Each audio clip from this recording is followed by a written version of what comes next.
Hello, hello! My name is Kallista, and welcome back to Mass Effect 3 Legendary Edition.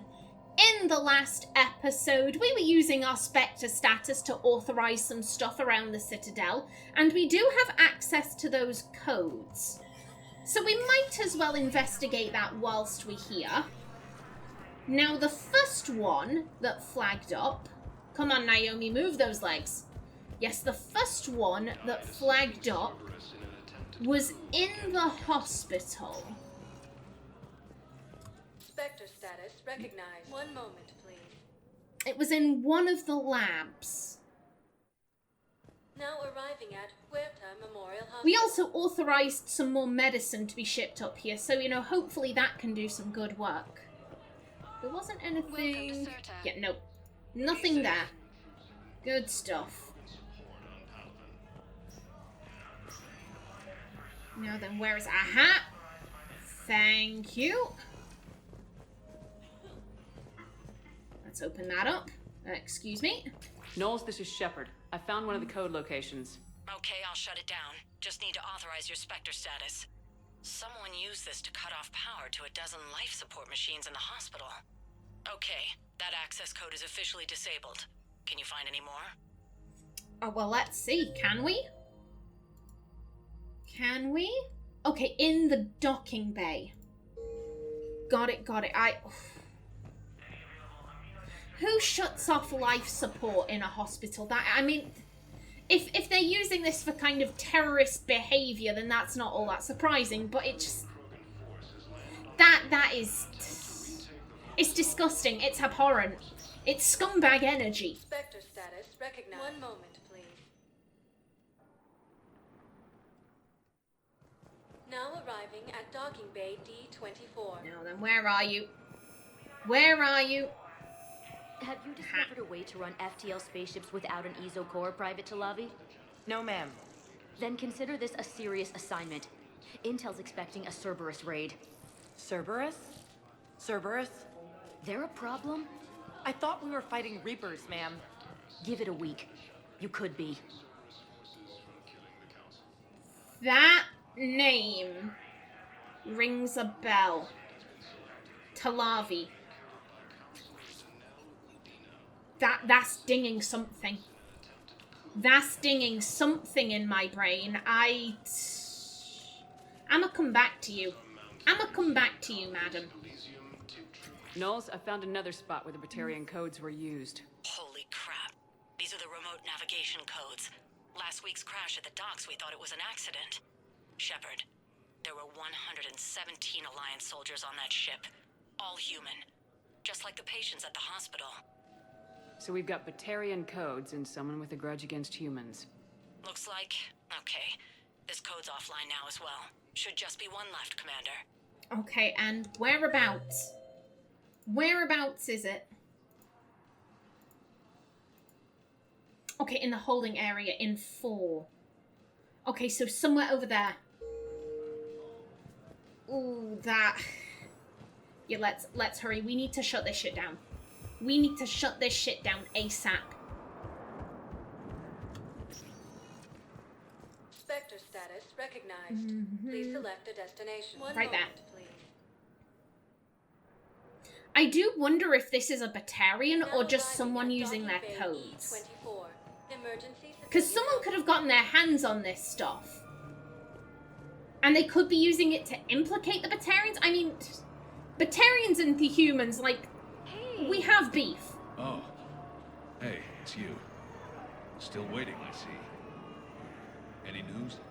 No, but they promised, right? They'll get here soon. I'm sure they will. I'll drop by later to check in on you, if that's okay. Okay. Oh, again, I'm so glad that she is someone looking out for her. If this takes a weird twist...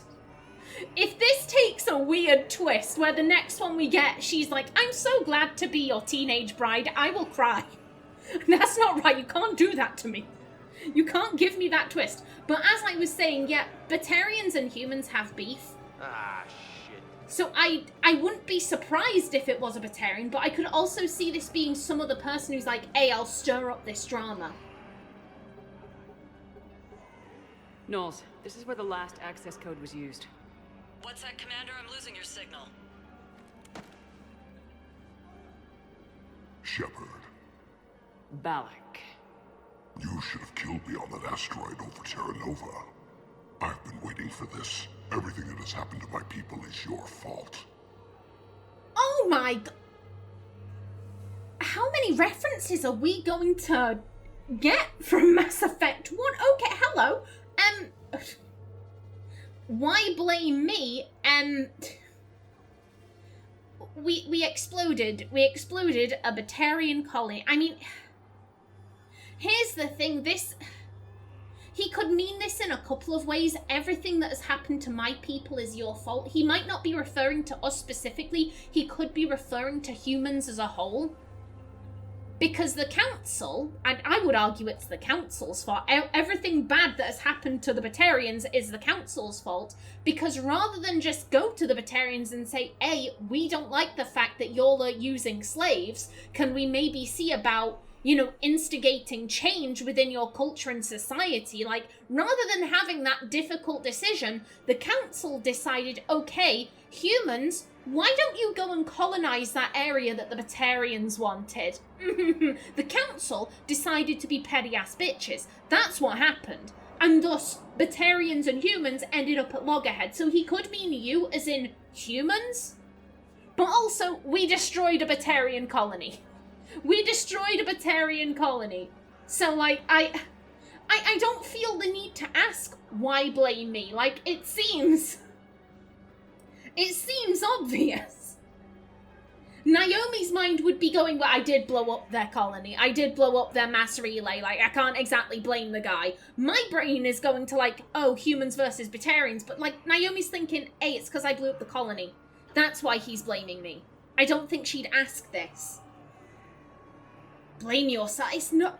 Again, the Batarians are kind of being... They've always been portrayed as, like, two-dimensional villains. They've always been portrayed as being incredibly two-dimensional, and it's... Again, Naomi has nothing against the Batarians. She has nothing against them. Yet blame the Reapers in all of this. I didn't destroy your people, Balak. The Reapers did that. We were a proud race. A beautiful race. Have you seen what the Reapers have done to us? I'm trapped on this citadel. Our warships only know the locations of Reaper forces because I've tapped Council transmissions. I am the highest ranking military officer left in the hegemony, and I can't save my people. But I can end you. Kill him! Just kill him!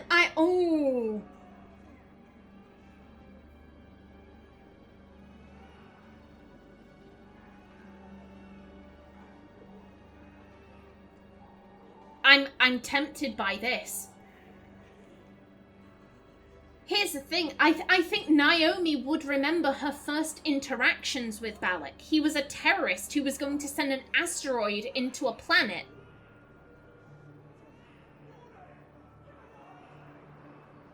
Naomi doesn't particularly like terrorists, so I'm like, hey, let's go for this one. I think that, I don't think she'd just straight up kill him. Again, she has, how do I put it? Naomi does rank terrorists. That sounds bad, but it's true. If she were faced with, like, a Batarian terrorist or a Cerberus terrorist, she would absolutely be like, oh, well, the Batarian terrorist, he probably had issues, with how the Council has treated the Batarians, like, it's really shitty, but, like, there were probably external reasons for why he's gone on this path. Oh, Cerberus terrorists? Fuck them. I don't want to know why they did it. I don't want to know why they joined Cerberus. They're a terrorist. They deserve to die. End of story. End of story. With a Batarian terrorist, she is much more inclined to be like, oh, there were probably external circumstances. There were probably, things that were beyond their control and they've been led down this dark, dark path. It doesn't excuse their actions. It doesn't excuse their actions, but she is going to be far more sympathetic to a Batarian doing terrorism than someone from Cerberus doing terrorism. Hell, someone from Cerberus doing anything. Like, if you are a part of Cerberus, you are a terrorist. Doesn't matter what you're actually doing. That's how Naomi feels. That's how Naomi views that. Oh, I'm just questioning how sympathetic Naomi is. My worry is that this is going to be like, oh, you dirty Batarians have nothing. You need me. Because again, Naomi has nothing against Batarians. Naomi has absolutely nothing against Batarians. So she wouldn't go around insulting them.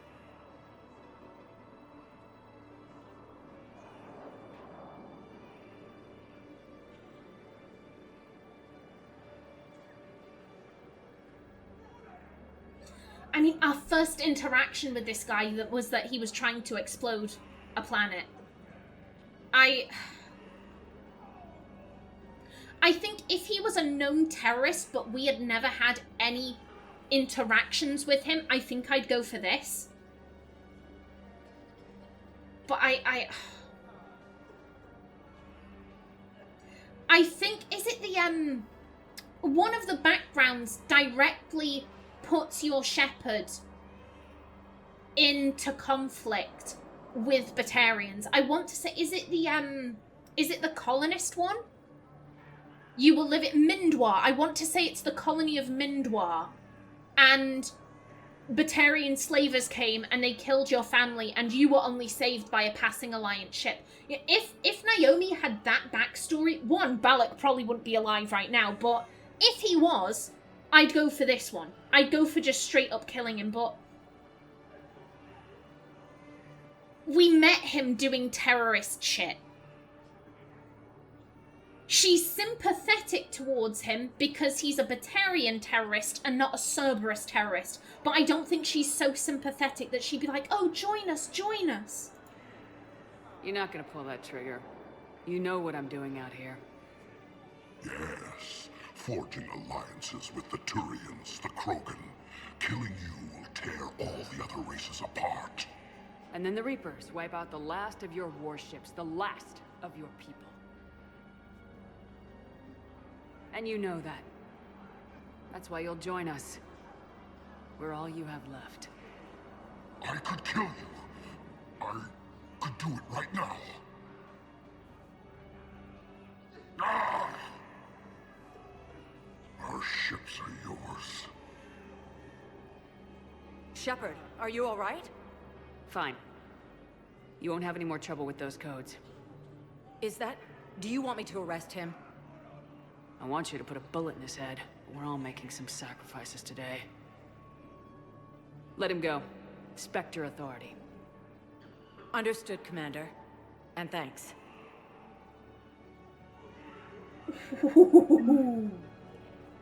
Oh, that was cold. That was cold right there, just turning around and looking straight down the barrel of his gun, just being like, you're not gonna shoot me. You're not gonna shoot me. I've had bigger, scarier people than you put a gun in my face. Oh, I mean, we got some Batarian chips out of it. Oh, that was good. Again, I'm liking all of these references to Mass Effect 1 that are coming back into play. I love that. I love that so much. Okay, and with that done, I think that was our final quest. One moment, please. So let's head back to the docking bay. I'm gonna do a round of crew conversations. Because, you know, I'd expect everyone would have stuff to say after the I'd like to Citadel request coup. a transfer to a zone with Reaper, Sergeant. And may I ask why you think your deployment deserves special treatment, Private? I think I'll do better against the Reapers than Cerberus, ma'am. And what combat experience against Reapers are you basing this on? None, ma'am. Outstanding. You're gonna annoy me. You're gonna annoy me because I've heard the name Talavi before. Give me a minute. Give me a minute. I want to say... Wasn't there...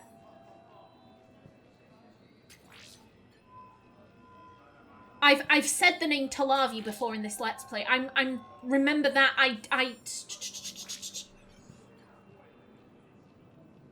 I'm sorry, sometimes how I access memories is a little bit funny. I'm thinking back, like, when was the last time my mouth made the Talavi movements? That, again, it's a weird way of accessing memories. Don't question me. Don't question me.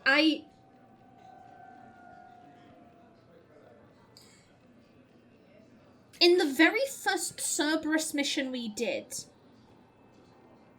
wasn't there a guy who was like, oh, I'm so happy to be joining Cerberus. All of the troops, you know, they're saying they'll kill themselves if they get, you know, grabbed by the Alliance. And everyone seems really weird after conditioning. And I was like, get your shit together, Talavi. Get your shit together. And then there was another email where he was like, I have been reprogrammed. Cerberus is love. Cerberus is life. Like, I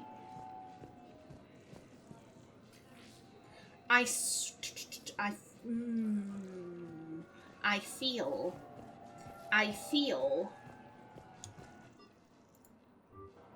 Oh, hello. Kaidan, hey. I wondered where you went. What's up? I'm trying to wrap my head around what just happened. You sound angry. No, just not used to staring down the gun of someone I've worked with so closely. How it all went down, it's got me... I don't know. Okay. Talk to me. Let's have it. If I hadn't backed down first, I feel like you would have taken me out. Oh. Oh, buddy. Buddy, I don't know the answer to that.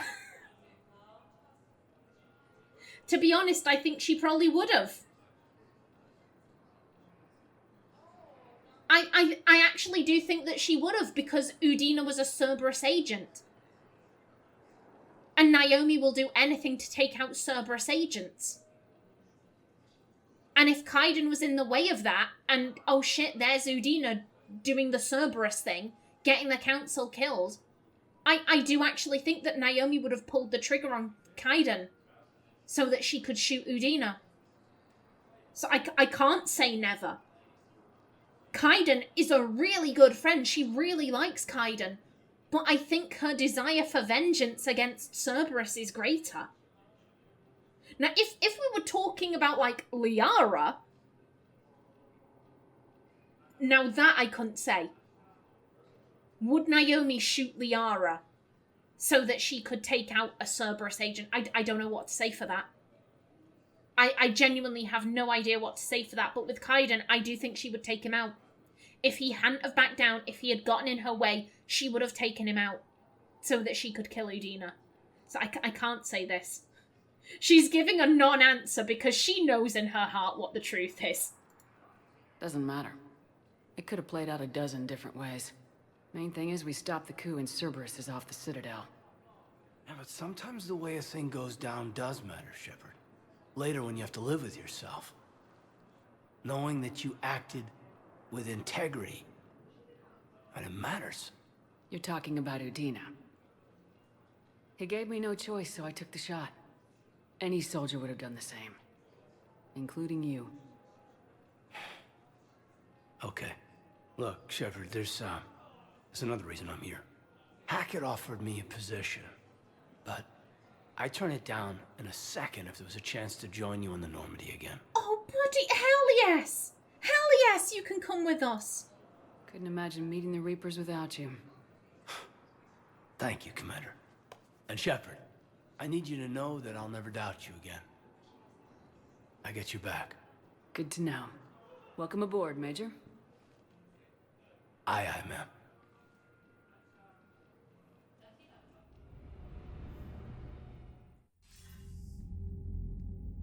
Shepard, I got Anderson patched in. I was just getting him up to speed. Udina? That SOB was always power-hungry. But this? He wasn't in charge. Cerberus was just using him to take control of the Citadel. What the hell for?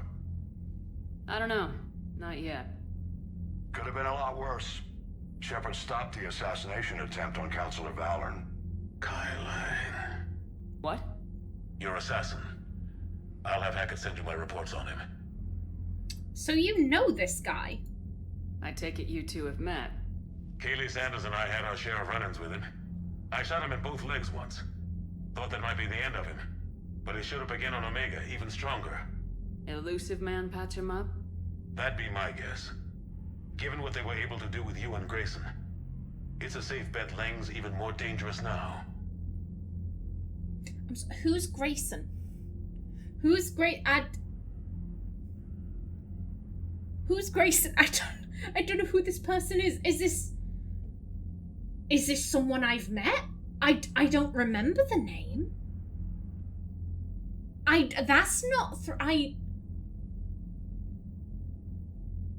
can't remember saying Grayson. That's not triggering any memories like, oh yeah, this word feels familiar in my mouth. Grayson, no, I get like Talavi. I remember like, oh yeah, I remember my mouth making those movements. That feels familiar. Again, how I access memories sometimes is a little weird. But I'm not...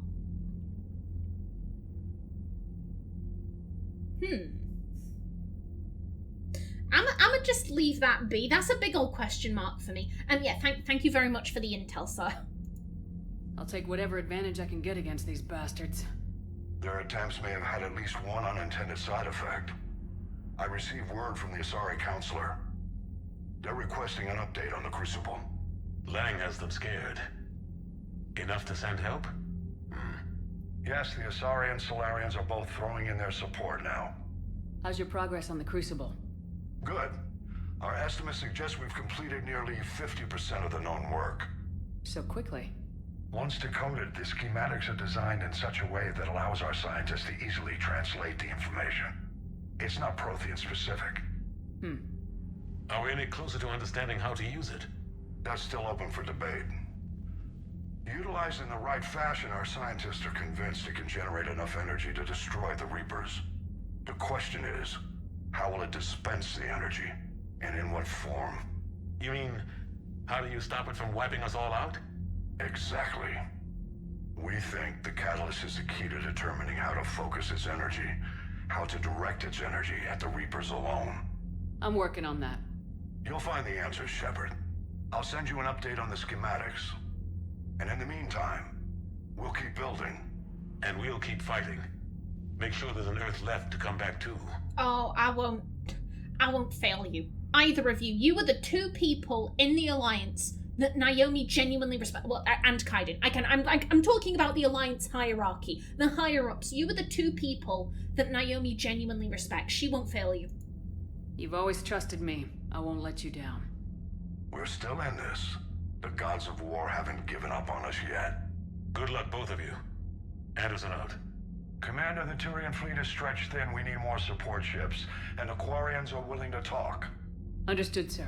I'll look into it. Be careful. We've got reports of instability along the Geth border.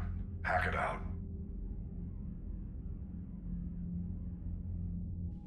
Shepard, do you have a moment? A contact within Asari High Command was insistent I pass on a distress signal to you. Something they can't handle? From what I can tell, they sent several commando squads to investigate. None of them returned. They didn't ask me directly, but I think High Command is hoping you might help. What's your take on this?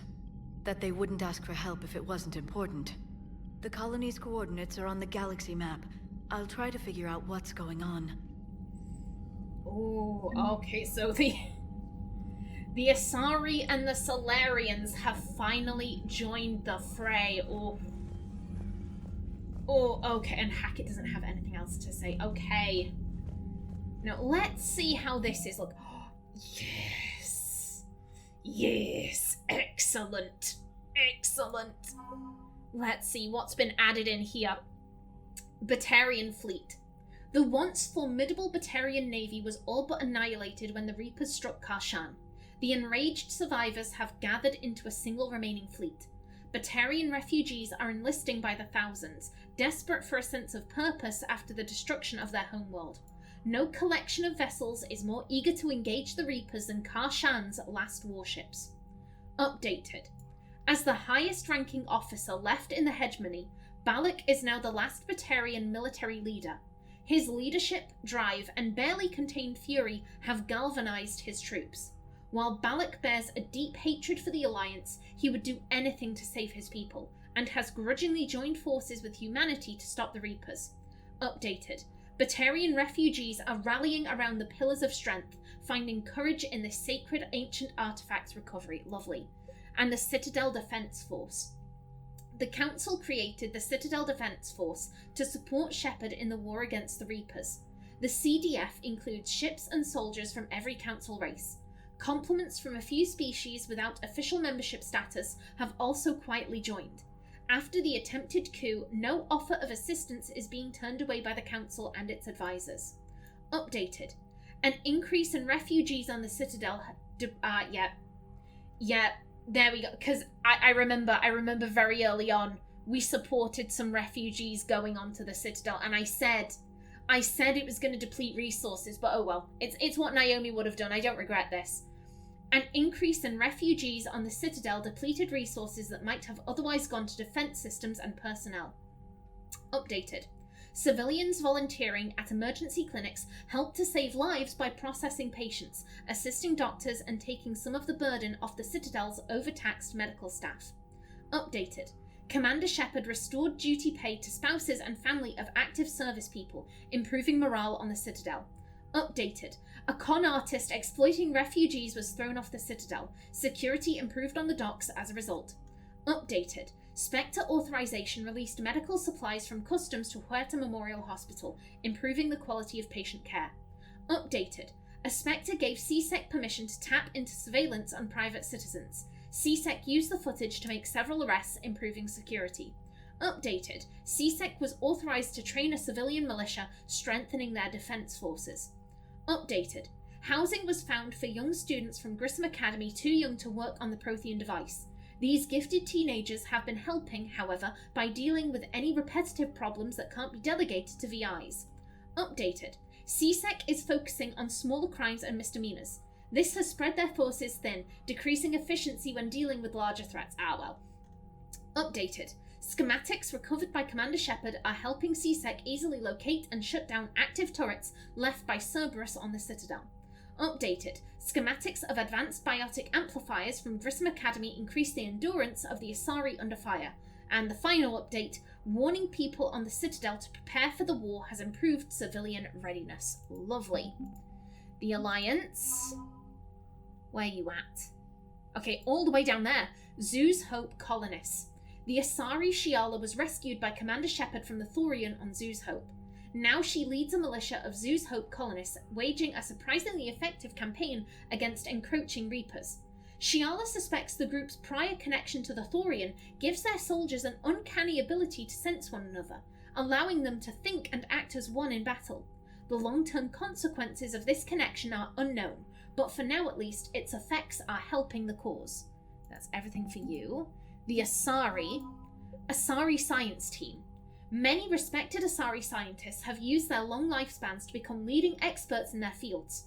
Asari scholars often gain perspective on how cultural shifts affect society, grasping the larger contextual forces behind new proposals and using this to springboard into hypotheses years ahead of their time.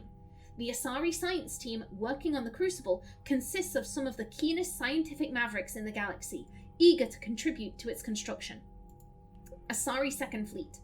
The Asari Second Fleet is largely composed of frigates and fighters, embodying the Asari's hit-and-run mindset with a nimble swarm rather than a slower collection of vessels. The second is normally dispatched to protect colonies from pirate raiders or mercenary activity. The Second Fleet's fighter squadrons are intensely competitive, racing to break new records set by other teams, but unquestionably loyal to each other in a fight. Updated. A group of Asari mercenaries, sent by a matriarch friend of the commander, have volunteered their services. They'll ride with the Second Fleet, deploying to combat zones as required. Excellent. Asari Sixth Fleet. The Sixth Fleet has more dreadnoughts than any other collection of ships in the Asari Navy. An almost superstitious dread has grown around its entrance into conflict, as any war with the fleet has never remained small. It was the Sixth Fleet that flew against the Rachni in the beginning of the Rachni War, and it was the Sixth Fleet that liberated the first colony under siege in the Krogan rebellions. Unfairly or not, its service people have a reputation for being sober, serious, and humorless. Nevertheless, the Sixth Fleet is a welcome sight for any ally when it arrives. And the Destiny Ascension. The Destiny Ascension is the flagship of the Citadel Fleet, a powerful Asari dreadnought unlike any other vessel in the galaxy. Captained by Matriarch Kaidan, the Destiny Ascension evacuated the Council during the 2183 Battle of the Citadel, but was crippled by attacking Geth. Alliance fleets came in, taking heavy fire but saving the Ascension, and the Council from destruction. The Asari have repaired and upgraded the Dreadnought's shielding and firepower, committing the formidable ship to the fight against the Reapers. And the Crucible. It's only 5 points, but I'll take it. It was Conrad. He's a doctor?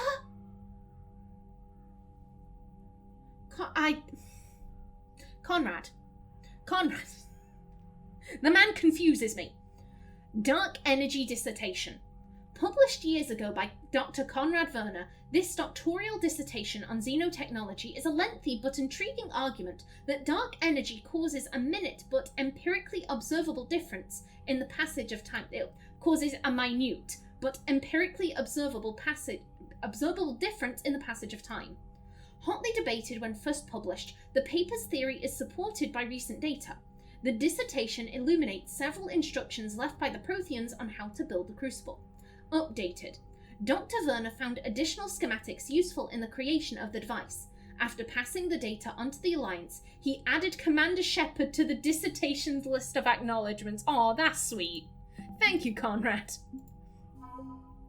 And yeah, we had already read that one. Advanced Fighter Squadron. A squadron of advanced fighter ships was liberated from Cerberus forces in Novaria. Fast, agile, and remarkably fuel-efficient, these one-person spacecrafts pack surprisingly heavy firepower for their size. After the Alliance installed their own VI programs and swept for hidden bugs or transmission signals, they repainted the fighters and pressed them into service. The Krogan. Krogan clans. Centuries of Krogan infighting abruptly halted with the news of a cure for the genophage. With their future restored, Tuchanka's clans have united in a show of force not seen since the Rachni War. The clans have also been stockpiling weapons of mass destruction for decades.